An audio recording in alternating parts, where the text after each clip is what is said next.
নমস্কার, সাহাবাড়ির হেসেলে সবাইকে স্বাগত।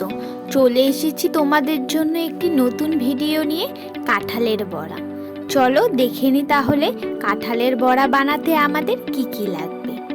লাগছে কাঁঠালের রস, সুজি, চিনি, ময়দা আর চালের গুঁড়ো।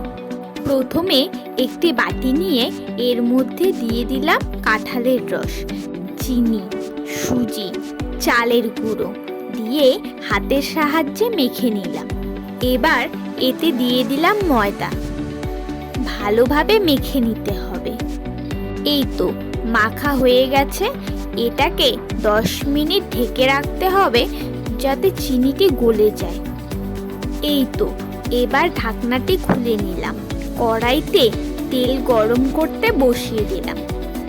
এই তো তেলটি গরম হয়ে গেছে, এতে বড়াগুলো তেলে দিয়ে দিলাম। এবার বড়াগুলো লাল লাল করে ভেজে তুলে নিলাম। এই তো হয়ে গেছে। এবার একটি প্লেটে তুলে নিয়ে পরিবেশন করো এই মুচমুচে কাঁঠালের বড়া। ভিডিওটি ভালো লাগলে অবশ্যই লাইক, কমেন্ট আর সাবস্ক্রাইব করতে ভুলবে না যেন। দেখা হচ্ছে আবারও নতুন কোনো ভিডিও নিয়ে। ততক্ষণের জন্য টাটা সবাইকে, ধন্যবাদ।